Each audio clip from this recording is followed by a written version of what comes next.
This is for the cut scanner, so you'll have to get it back.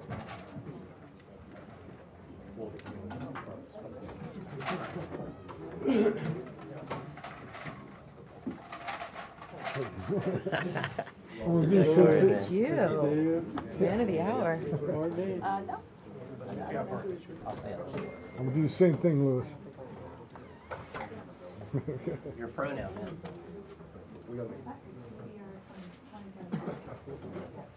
How are you? Okay. How are you?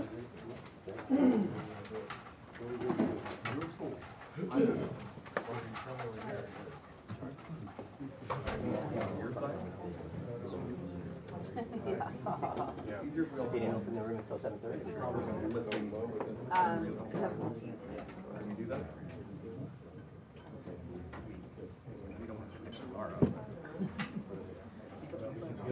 Behind her.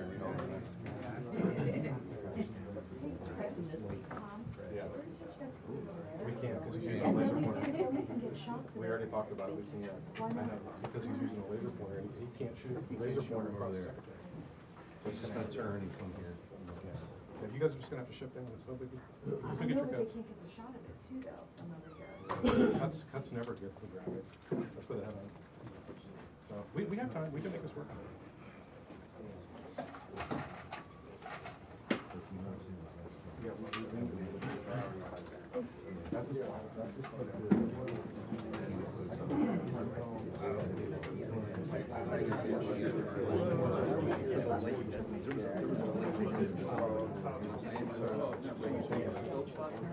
Dave, the chairman will.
Let's see what the difference is.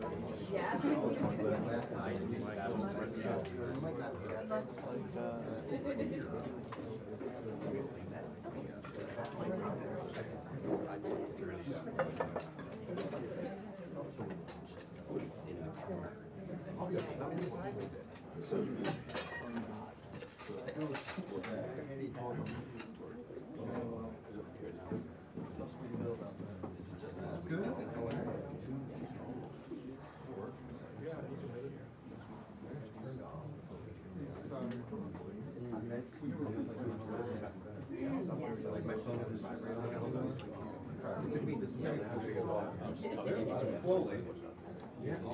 Hey, do me a favor, don't take any pictures of it until it's no photos, no video. Maybe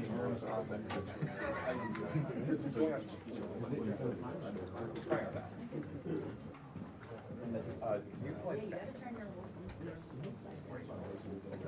How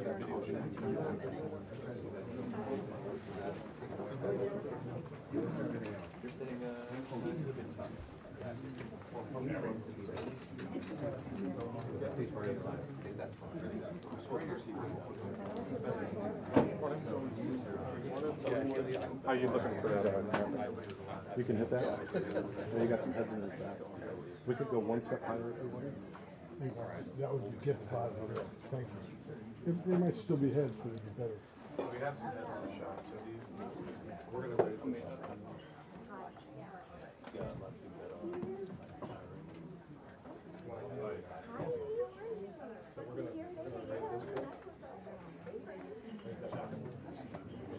Close that one out.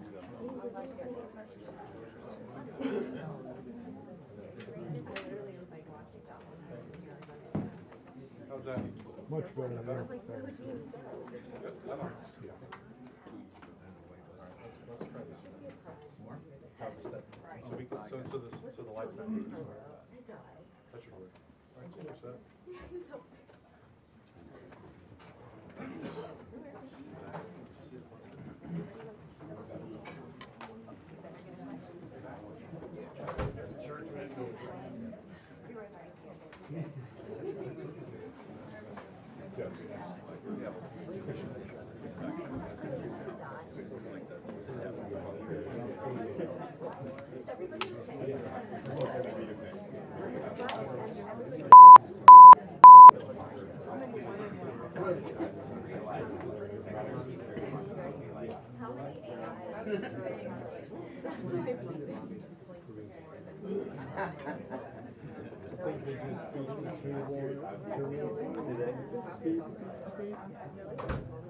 I don't know if the guys.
Dude, I've been using my fans so much. Game changing in this heat. Be on the metro.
Okay, stand by.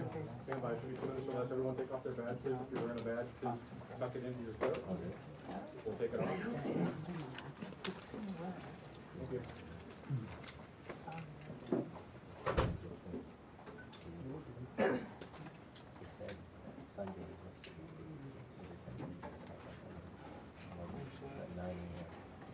2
minutes, everybody.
Well, good morning, everybody. Just arrived last night back from NATO, 2 days apart from my battle buddy, so it's good to see him this morning. Good to see you, Mr. Chairman. You too, sir. Where there was a historic outcome. I want to start with that real quick. I think there's so much news, so many things happening that oftentimes big, momentous moments get missed. What President Trump accomplished in NATO yesterday was game-changing and historic. A shift in burden sharing to European responsibility in NATO that most would have said was impossible at the beginning of his term. But he said NATO needs to pay up. They started in the first term, and here in his second term, we've accelerated that. 32 NATO countries committed to spending 5% of their GDP on defense, on actually investing in the NATO alliance. So I hope with all the ink spilled, all of your outlets find the time to properly recognize this historic change in continental security that other presidents tried to do, other presidents talked about. President Trump accomplished it. It's a huge deal. You see, we're here this morning because in hunting for scandals all the time, in trying to find wedges and spin stories, this press corps and the press corps miss historic moments. You miss historic moments like 5% at NATO, which when you hear, I was in the closed-door briefing, I wish there could have been cameras in there. When you heard the prime ministers and presidents of other countries, to a man and to a woman, looking at President Trump and saying, this never could have happened, never would have happened. It seemed impossible 5 years ago, 2 years ago, 8 years ago, but here we are because of your leadership. If you ask them the question, I bet they'd say the same thing. But searching for scandals, you miss historic moments, like recruiting at the Pentagon. Historic levels in the Army, the Air Force, and the Navy. Yeah, maybe there'll be a little mention here or there, but because it was under President Trump's leadership, because Americans are responding to him as commander-in-chief, the press corps doesn't want to write about it. Or bring us to the topic of the moment, the highly successful strikes in Iran. Let me read the bottom line here. President Trump directed the most complex and secretive military operation in history, and it was a resounding success, resulting in a ceasefire agreement and the end of the 12-day war. There's been a lot of discussion about what happened and what didn't happen. Step back for a second. Because of decisive military action, President Trump created the conditions to end the war, decimating, choose your word, obliterating, destroying Iran's nuclear capabilities. I want to read some of the assessments that have been provided, because whether it's fake news, CNN, MSNBC, or the New York Times, there's been fawning coverage of a preliminary assessment. I've had a chance to read it. Every outlet has breathlessly reported on a preliminary assessment from DIA. I'm looking at it right now. Again, it was preliminary, a day and a half after the actual strike, when it admits itself in writing that it requires weeks to accumulate the necessary data to make such an assessment. It's preliminary. It points out that it's not been coordinated with the intelligence community at all. There's low confidence in this particular report. It says in the report there are gaps in the information. It says in the report multiple linchpin assumptions are what this assessment, a linchpin assumption, you know what that is? That means your entire premise is predicated on a linchpin. If you're wrong, everything else is wrong. And yet, still, this report acknowledges it's likely severe damage. Again, this is preliminary, but leaked because someone had an agenda to try to muddy the waters and make it look like this historic strike wasn't successful. I'm going to get to the chairman in a moment because he's going to lay out the particulars for you based on his professional military experience. But here's what other folks are saying. The DIA that put that report out says that this is a preliminary low-confidence report and will continue to be refined as additional intelligence becomes available. How about the Israeli Atomic Energy Commission? The devastating U.S. strikes on Fordow destroyed the site's critical infrastructure and rendered the enrichment facility inoperable. Have any of these quotes made their way into the New York Times or the Washington Post? MSNBC? CNN? Any of these quotes? How about this one? This is a new one from the UN, the United Nations. No friend of the United States, or certainly Israel often.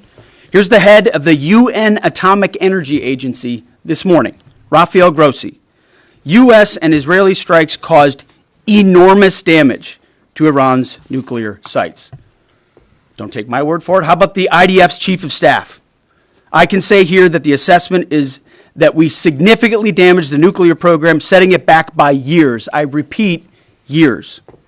The Iranian foreign minister, the spokesman, our nuclear installations have been badly damaged, that's for sure.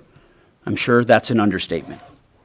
John Radcliffe, the director of the CIA, putting out a statement just last night. CIA can confirm that a body of credible intelligence indicates Iran's nuclear program has been severely damaged by recent targeted strikes.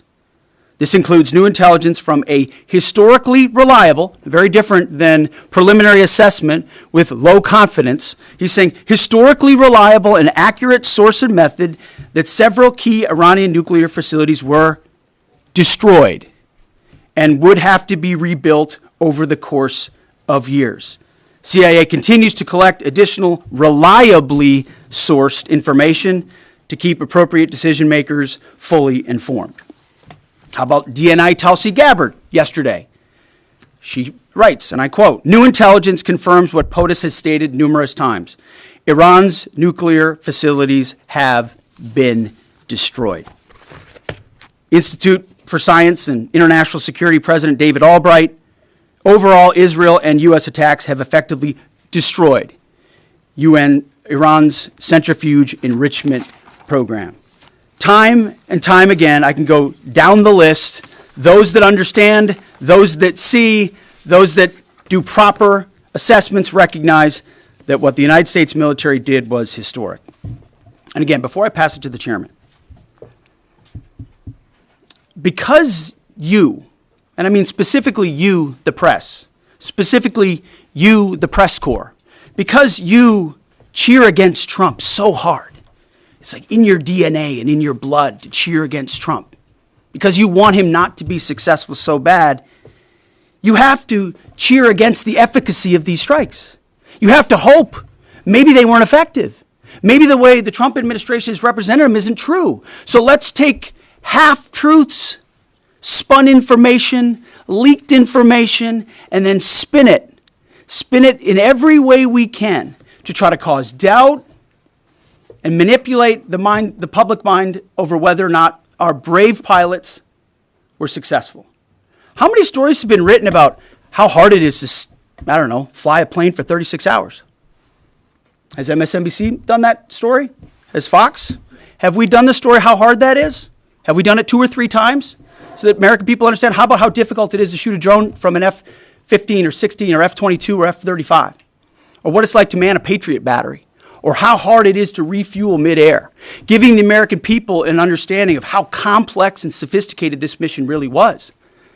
There are so many aspects of what our brave men and women did that because of the hatred of this press corps are undermined because your people are trying to leak and spin that it wasn't successful. It's irresponsible.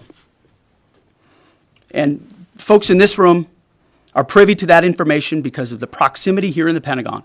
It's an important responsibility.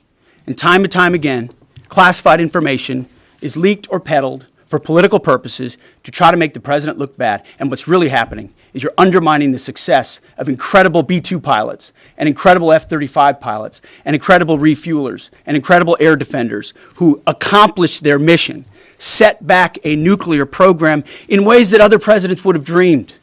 How about we celebrate that?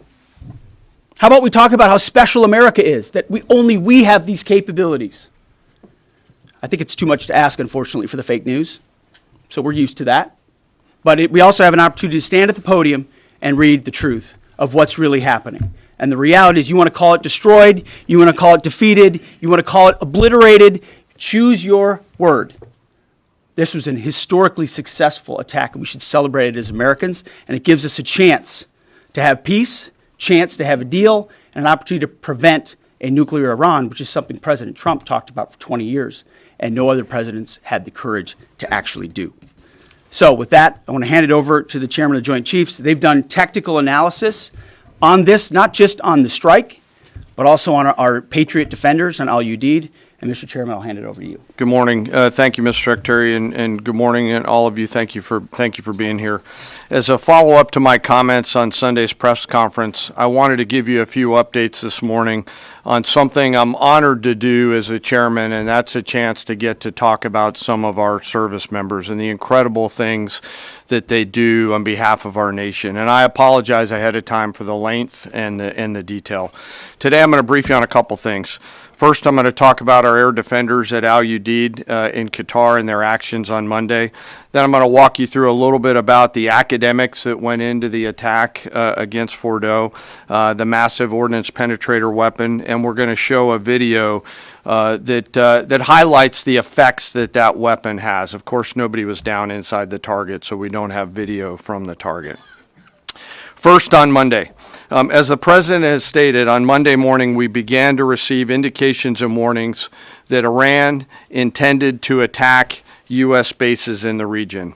That morning, building on the work that CENTCOM Commander Eric Kurilla had done, and on the orders of the President, at al-Udeid Air Base in Qatar and around the region, we assumed a minimum force posture. Most folks had moved off the base to extend the security perimeter out away from what we assessed might be a target zone, except for a very few Army soldiers at al-Udeid. At that point, only 2 Patriot batteries remained on base, roughly 44 American soldiers responsible for defending the entire base, to include CENTCOM's forward headquarters in the Middle East, an entire air base, and all the U.S. forces there. The oldest soldier was a 28-year-old captain. The youngest was a 21-year-old private who'd been in the military for less than 2 years. So let's put ourselves out there for a second. Imagine you're that young first lieutenant, you're 25 or 26 years old, and you've been assigned as the tactical director inside the command and control element. You, at that age, are the sole person responsible to defend this base. Listening next to you is your early warning operator whose job is to notify you of imminent attack. There's 5 people inside a vehicle and 5 people outside of a vehicle around these, a total of, as I said, 44. By the way, you've sat in the Middle East for years, deployed over and over again, extended multiple times, always being prepared, but unsure of when that particular day will come that you must execute your mission and not fail at doing it. In this case, these Patriot crews were deployed from Korea and Japan as part of our U.S. forces there to ensure that we had the most capable missiles in the CENTCOM area of responsibility. As the day continues, you start to hear more and more chatter in the information space about a pending attack. And as the sun starts to set in the west, you get orders from your higher headquarters to make sure that your missile batteries are pointed to the north. There are just a few other teammates. It's hot, you're getting nervous, and you expect an attack.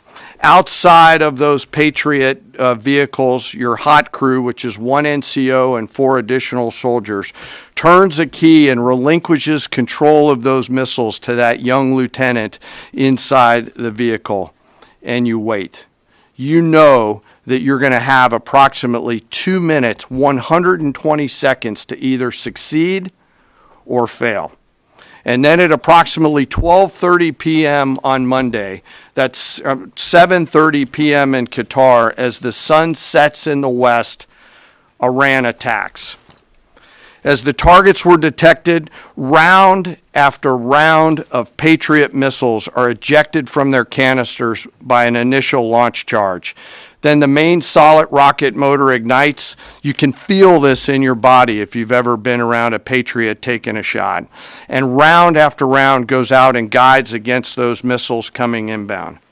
We believe that this is the largest single Patriot engagement in U.S. military history.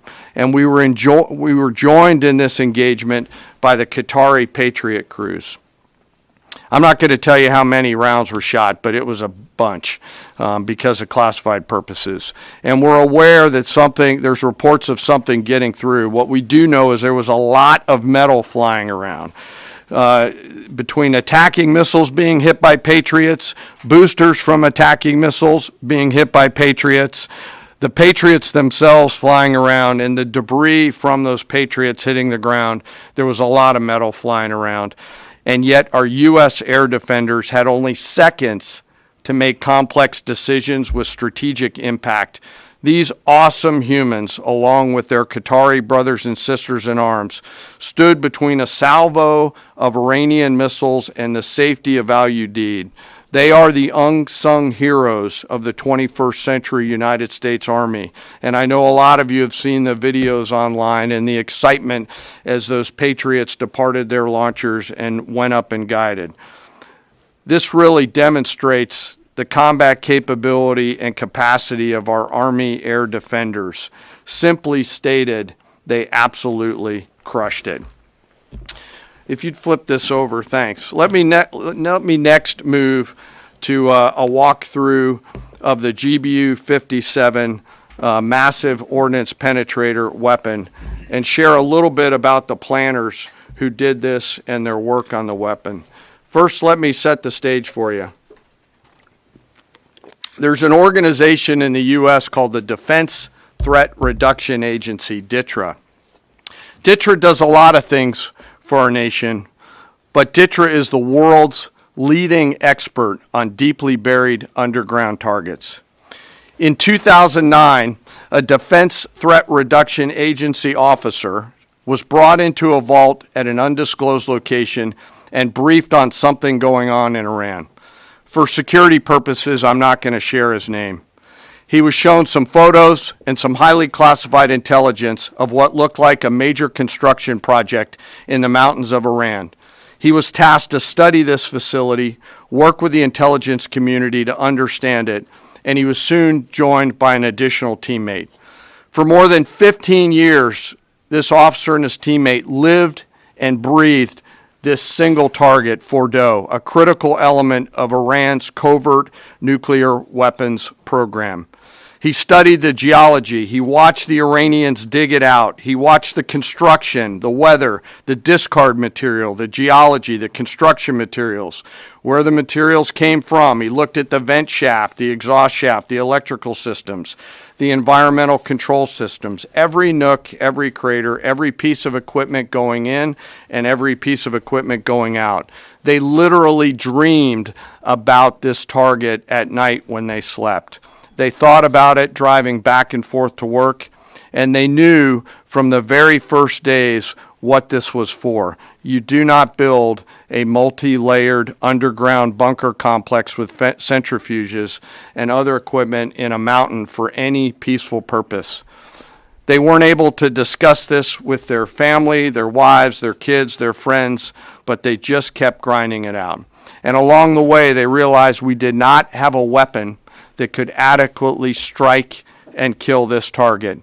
So they began a journey to work with industry and other tacticians to develop the GBU-57. They tested it over and over again, tried different options, tried more after that. They accomplished hundreds of test shots and dropped many full-scale weapons against extremely realistic targets for a single purpose: kill this target at the time and place of our nation's choosing.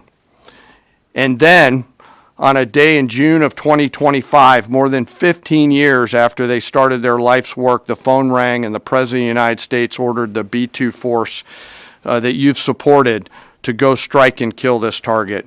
Yesterday, I had the incredible honor and privilege of spending time with these two Defense Threat Reduction Agency officers who've given so much.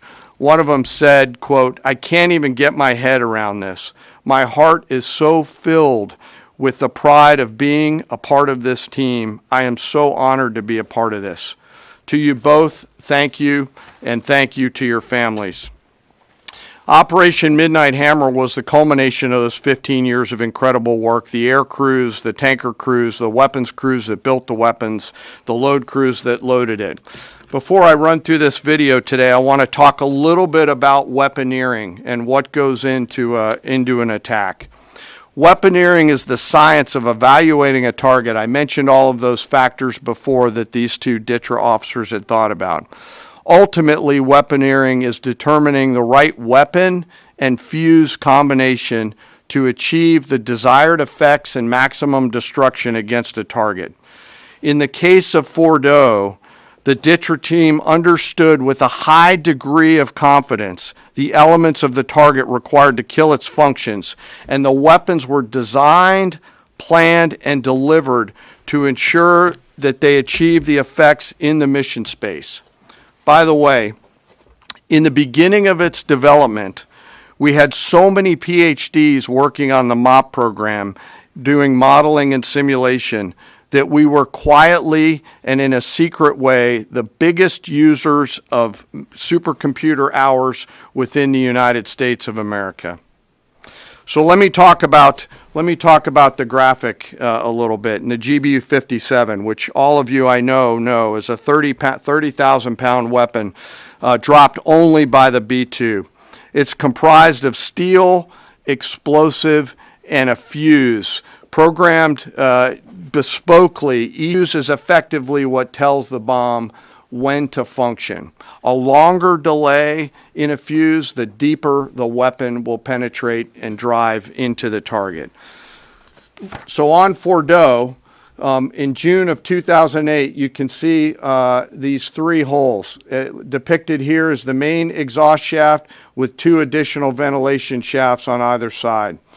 The United States decided to strike these two ventilation shafts, seen here on the main graphic, as the primary point of entry into the mission space. In the days preceding the attack against Fordo, the Iranians attempted to cover the shafts with concrete to try to prevent an attack. I won't share the specific dimensions of the concrete cap, but you should know that we know what the dimensions of those concrete caps were. The planners had to account for this. they accounted for everything. The cap was forcibly removed by the first weapon, and the main shaft was uncovered. Weapons 2, 3, 4, 5 were tasked to enter the main shaft, move down into the complex at greater than 1,000 feet per second, and explode in the mission space. Weapon number 6 was designed on each side, so there were 6 on each side. Weapons number 6 was designed as a flex weapon to allow us to cover if one of the preceding jets or one of the preceding weapons did not work. The video I'm about to show you is a culmination of over 15 years of development and testing. As I said, hundreds of test shots on various models. This is one weapon. So if you take a view of this as 5 additionals, you'll get a sense of what this looks like. Hopefully you can see it and there's not too much reflection. Tom runs our videos out there. We'll run it at full speed so you can see it and then go back through it. Go ahead, Tom.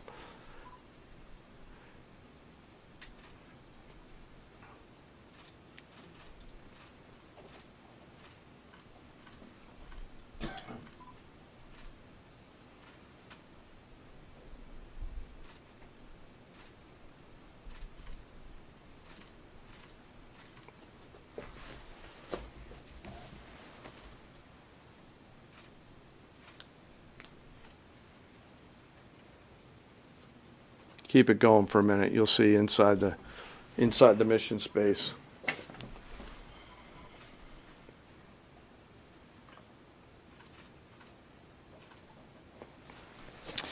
Unlike a normal surface bomb, you won't see an impact crater because they're designed to deeply bury and then function. I know there's been a lot of questions about that.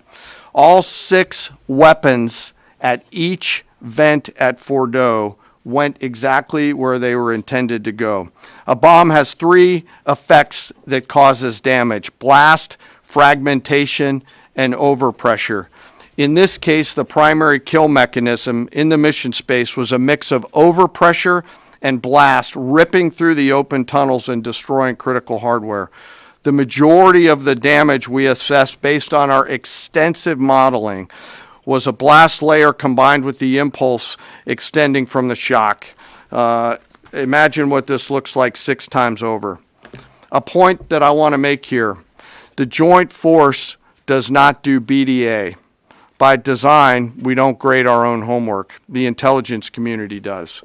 But here's what we know following the attacks and the strikes on Fordo. First, that the weapons were built, tested, and loaded properly. 2, the weapons were released on speed and on parameters. 3, the weapons all guided to their intended targets and to their intended aim points. 4, the weapons functioned as designed, meaning they exploded. And we know this through other means, intelligence means that we have that were visibly, we were visibly able to see them. And we know that the trailing jets saw the first weapons function, and the pilots stated, quote, "This was the brightest explosion that I've ever seen. It literally looked like daylight." Let me now turn to the bomber crews themselves, give you a few details about them. The crews that attacked Fordo were from the active duty Air Force and the Missouri Air National Guard. The crews ranked from captain to colonel, and most were graduates of the Air Force Weapons School headquartered at Nellis Air Force Base in Nevada. I will state for the record that there is no beach volleyball or football at the Air Force Weapons School. There were male and female aviators on this mission, and a crew member told me when I talked to them on video the other day that this felt like the Super Bowl, the thousands of scientists, airmen, and maintainers all coming together. One last story about people. When the crews went to work on Friday, they kissed their loved ones goodbye, not knowing when or if they'd be home. Late on Saturday night, their families became aware of what was happening. And on Sunday, when those jets returned from Whiteman, their families were there. Flags flying and tears flowing. I have chills literally talking about this. The jets rejoined into a formation of 4 airplanes followed by a formation of 3 and came up overhead Whiteman, proudly in the traffic pattern, pitching out to land right over the base and landing to the incredible cheers of their families who sacrifice and serve right alongside their family members. Like I said, there were a lot of flags and a lot of tears. One commander told me this is a moment in the lives of our families that they will never forget. That, my friends, is what America's Joint Force does. We think, we develop, we train, we rehearse, we test, we evaluate every single day. And when the call comes to deliver, we do so. I could not be more proud standing up here today of our Joint Force. I'm filled with gratitude that I get to tell their story. And as we stand here right now, our forces remain on a high state of readiness in the region, prepared to defend themselves. And one last thing, our adversaries around the world should know that there are other Patriot team members out there studying targets for the same amount of time, and will continue to do so. Thank you very much. I apologize for the length. I look forward to your questions. Thank you, Mr. Chairman.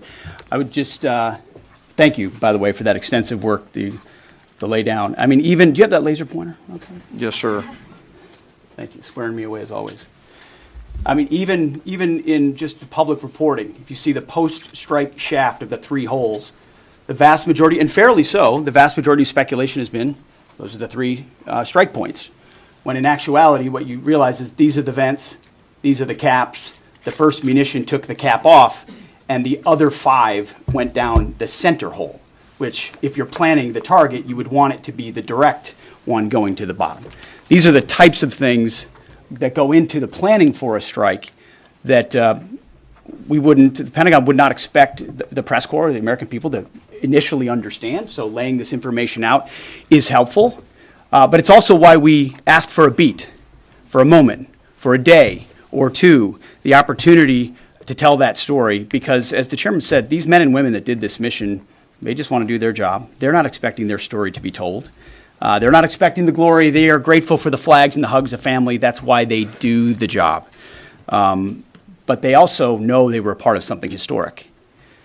We know how historic it was. The chairman does. I know. Our staffs know. And so that's why we are, and the President of the United States knows. And that's why it's almost personal when we see the way in which leaks are used to try to disparage the outcome or muddy the waters about the impact of what happened without being responsible with information and allowing the professionals to assess and provide that information just like the chairman did. So thank you, Mr. Chairman, for that information. And we welcome a few additional questions. Yes, sir. General, on Sunday you said final battle damage will take some time. And you also said, I think BDA is still pending, and it would be way too early for me to comment on what may or may not still be there at the nuclear facility. So that was just over 3 days ago. So what has changed? Would you use the term obliterated as well? Sure, like I said, we don't do BDA. I'll refer that to the intelligence community. And when you're talking with them, I mean, what changed in the past 3 days that make you so, you know? Sir, I think I think I explained what changed. There was a great deal of irresponsible reporting based on leaks, preliminary information in low confidence. Again, when someone leaks something, they do it with an agenda. And when you leak a portion of an intelligence assessment, but just a little portion that makes it seem like maybe the strike wasn't effective, then you start a news cycle, whether it's the Washington Post or Fox News or CNN or MSNBC, you start a news cycle that starts to call into question the efficacy. No, that's why. So you bring the chairman here, who's not involved in politics. He doesn't do politics. That's my lane to understand and translate and talk about those types of things. So I can use the word obliterated. He could use defeat, destroyed, assess, all of those things. But ultimately, we're here to clarify what these weapons are capable of, which anyone with, two eyes, some ears, and a brain can recognize that kind of firepower with that specificity at that location and others is going to have a devastating effect. So we all recognize there will be days and weeks ahead. That's why yesterday I said, if you want to know what's going on at Fort O, you better go there and get a big shovel, because no one's under there right now. No one's under there able to assess, and everyone's using reflections of what they see. And that's why the Israelis, the Iranians, the IAEA, the UN, to a man and to a woman who recognize the capability of this weapon system, are acknowledging how destructive it's been. So that's what's changed. Confident just 3 or 4 days later. What See, this is a point. This is how difficult it is to actually manage. You just watched a video of what this weapon is capable of. That's where we find our confidence, is in the skill of men and women and the capability of the systems they employed, and the recognition so far in the reflections that it was a highly successful mission. Sure, I think you could, I'd say go out, the IC should be able to help you answer that question. They look at a variety, as the Secretary has alluded to, we look at a variety of things. I don't do that, they do. All different sources of intel, which I'd refer you to them to get clarity on the end state. So again, I go back to the IC, whether it's Director Radcliffe or ODNI Gabbard. I read the statements at the beginning. They're the ones aggregating the intelligence, and they're saying nuclear facilities were destroyed and would have to be rebuilt over a number of years. Facilities were destroyed. What do we got right here? Sir, you cited a body of credible intelligence to suggest that the damage at Fort O and other places. What is that referring to, and when can we see it? I was reading from the CIA director's statement, which came out last night. CIA, again, they do the BDA, they do the assessment. CIA can confirm that a body of credible intelligence indicates, it also goes on to say, new intelligence from historically reliable and accurate sources and methods. Now, you can imagine. What is that? You can imagine the CIA director is going to be very careful about how he articulates things of that sensitivity. Classified, secret, top secret, compartmentalized. He's going to know things that you're not going to know, that the press isn't going to know, and he's reflecting that the sources he's seeing are highly credible. They've given credible intelligence. They or those processes have given credible intelligence in the past, and that's what he's basing it on. Don't you think we need to see that? Do you have a top secret clearance, sir? Eventually, Okay. the American public wants Yes, to see sir. it. Yes. Yeah, you. I wanted to ask briefly just. No, not you. Checkered shirt. Oh, so Mike Glenn with the Washington Times. Yes, sir. Thanks, sir. Anybody who's ever read a Battalion S2 report after a fight knows that it's usually, the initial report is usually wrong, sometimes grossly so. Has what happened in this incident caused y'all to sort of rethink the intelligence process or the dissemination, or do you think it's just a matter, if the process itself doesn't require any more adjustment? Well, I can tell you what the chairman told me in the Situation Room and reminded us all, which is alongside what you just said, sir, is that the first reports are almost always wrong. They're almost always incomplete, right? Anything, whether it's a squad level operation or a strategic level operation, the initial reflections you get are coming at you at a high rate of speed from a lot of different sources. So your job is to step back and assess them. And that's why we're urging caution about premising entire stories on biased leaks to biased publications trying to make something look bad. How about we take a beat, recognize first the success of our warriors, hold them up, tell their stories, celebrate that, wave an American flag, be proud of what we accomplished. And in the meantime, I can assure you, the chairman and his staff, the intelligence community, our staff and others are doing all the assessments necessary to make sure that mission was indeed successful. Yes, right there. Sir, thank you, Mr. Secretary. Iran has recognized that their nuclear program was indeed severely damaged, but they also said that the U.S. strikes only strengthened their ability and their determination to complete their nuclear program. How do you respond to that, sir? Is that a provocation from Iran? Well, I would say Iran's going to have to say a lot of things right now in order to bolster their image, especially internally. You know, in the media, there's a lot of things they'll say for domestic consumption. But we're watching very closely what they do. Again, that's the intel community. Our job, as the chairman, the chairman laid it out so beautifully, our job is to be prepared. And how proud are you? How proud am I? I didn't know the full story of those men and women 15 years ago who've been pointing at that target. That makes me proud to be an American. That's an awesome story. I hope we can tell more aspects of that in an unclassified way in the future. That's a great thing to know. Our job is to be prepared when the commander-in-chief calls based on those assessments. So, of course, our IC, the Intelligence Committee, will keep watching what Iran does and pay attention to that. But the president has created the contours, the opportunity for a deal, for peace. in something that the world said was intractable, that wasn't possible. And we got that peace, that ceasefire, that option, because of strength, because of his willingness to use American military might that no one else on the planet can do, with the kind of planners and operators that the chairman just laid out. Yes, sir. Right there. Yep. Me, sir? Just a quick question. There's public imagery available saying that highly enriched uranium was moved out of Fordo before the strikes. Is that accurate? Have you seen that? And Mr. Chairman, a question for you. Have you been pressured to change your assessment or give a more rosy intelligence assessment to us by any political factors, whether it's the president or the secretary? And if you were, would you do that? Yeah, well, that one's easy. No. No, I have not, and no, I would not. My job as the chairman is to offer a range of options to the president and the National Command Authority to deliver the risks associated with each of those, and then take the orders of the National Command Authority and go execute them. I've never been pressured by the president or the secretary to do anything other than tell them exactly what I'm thinking, and that's exactly what I've done.